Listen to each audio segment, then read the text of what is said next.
kita pergi kepada kertas satu. Untuk pelajar, saya lebih cenderung pelajar-pelajar fokus kepada kertas satu. Kertas satu ni pertama, kenapa apa kebaikan dia? Dia ada jawapan. Memang disertakan dengan jawapan. Jadi pelajar hanya perlu memilih jawapan yang betul. Kalau pelajar mampu mendapat jawapan yang betul 20 soalan daripada 40 dan ke atas, biasanya pelajar akan dapat tulisan yang lebih baik. Lulus dah pasti boleh lulus lah.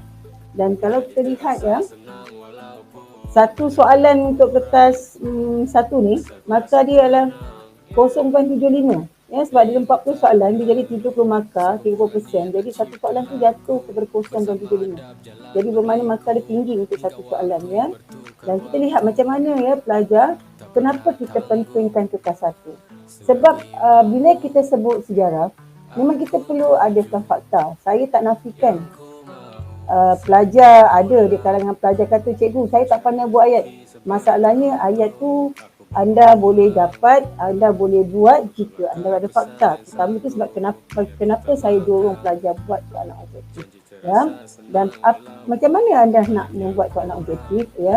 Pertama, bila kita dapat soalan tu, bagi pelajar rasa yang tak ada masa, saya selalu syorkan pelajar ambil buku ikut bab. Soalan objektif ikut bab. Kalau tak naklah buat dulu, awak terus garis jawapan betul. Bermakna awak baca soalan dan awak garis jawapan yang betul. Lepas tu, kenapa perlu kebaikan soalan objektif? Dengan membuat latihan objektif, kita akan kuasai fakta. Dan bila kita dapat kuasai fakta, sebenarnya kita membantu kita menjawab soalan struktur. Terutamanya bahagian struktur ni, bahagian A dan B tu, soalan struktur ada 3, A, B, C. Bahagian A dan B ni biasanya adalah berbentuk fakta. Kalau kebat pun kadang kebat tertutup. Bagi esei pun sama. Bahagian A memang fakta, tapi kalau kebat tertutup, awak kena ada fakta. Kalau awak hanya beri jawapan, cerita hurai balik soalan, awak tak dapat markah. Okey, macam mana awak nak gunakan soalan objektif? Okey, kita lihat soalan nombor 2. Saya nak bagi contoh macam mana pelajar boleh gunakan soalan objektif sebagai bahan pengajaran anda. Jadi bermakna saya, kalau pelajar-pelajar yang tak malas lah, cikgu saya tak mampulah lagi nak belajar sebab saya banyak lagi subjek saya tak ulang kaji, saya memang cadangkan pelajar gunakan kertas satu. Kita guna kertas satu contoh soalan nombor 2. Kat situ ada gambar raja, ada 6 ciri tamadun. X tu dikosongkan. Kalau kita tengok jawapan dia kehidupan berorganisasi. Jadi daripada soalan nombor 2, pelajar dah boleh tahu dah terdapat 6 ciri tamadun, iaitu terkhususan pekerjaan, sistem pentadbiran, bahasa dan tulisan.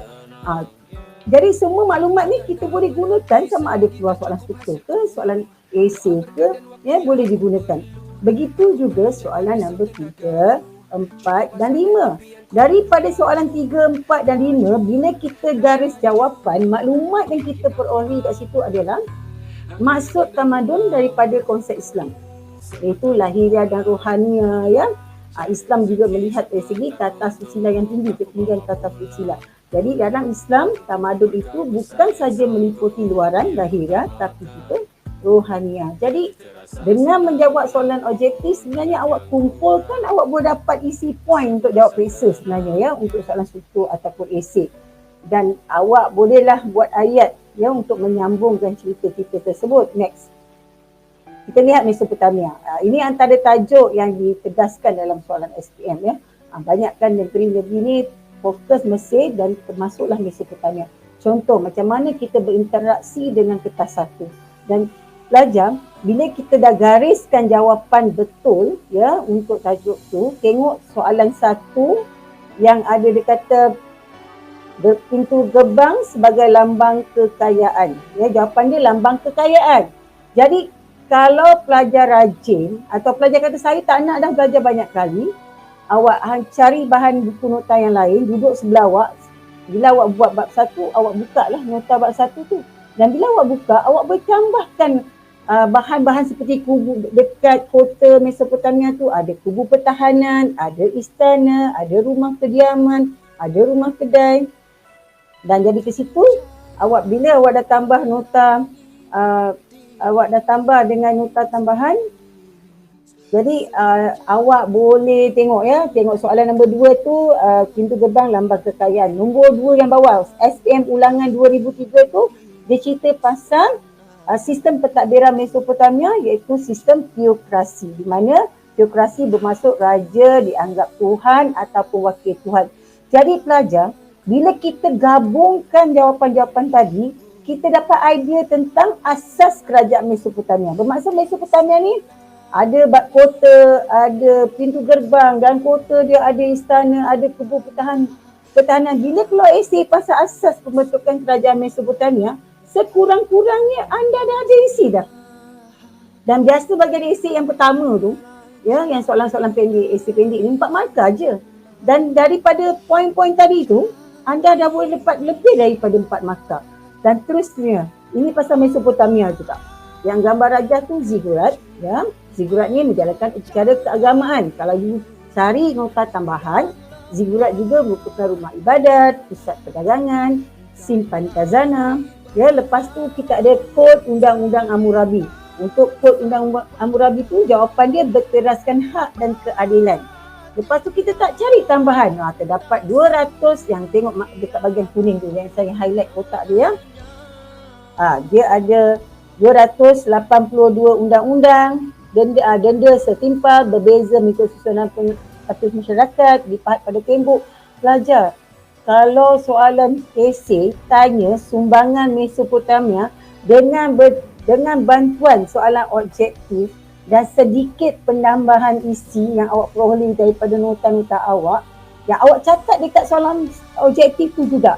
Jadi kan bahan awak nak pergi periksa, satu hari awak nak periksa, besok tu awak nak exam, awak boleh selak untuk dapat maklumat. Awak refresh. Jadi pelajar, dengan itu awak ada fakta.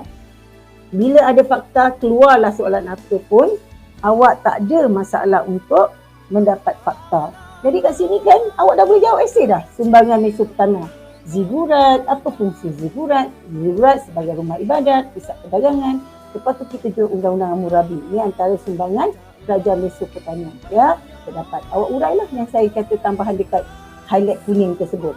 Jadi kat situlah kalau kamu lihat ya, kamu belajar dengan kalau kamu belajar menggunakan soalan objektif pun dah sepatutnya dah memadai ya. Kalau kita dah last minute tak mampu nak cover banyak subjek, topik, sekurang-kurangnya base of fakta untuk topik tu awak dah ada dah kat kepala.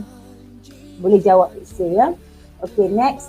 Kenapa perlunya kertas satu? Kenapa perlunya kita dapat menguasai kertas satu? Sebab rata-rata sekarang walaupun 8 markah tu adalah kebat-kebatnya adalah tertutup.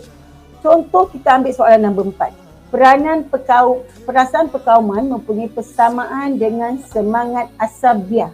Berikan kesan negatif daripada amalan tersebut ya terhadap masyarakat kita. Pelajar, kalau kita pun tak tahu apa tu asabiah yang ada dalam zaman jahiliah, jadi kita tak mampu jawab soalan yang kebat ni. Kita boleh cuba-cuba dan error lah, tapi kita punya jawapan biasanya taklah setepat jika kita faham maklumat tersebut.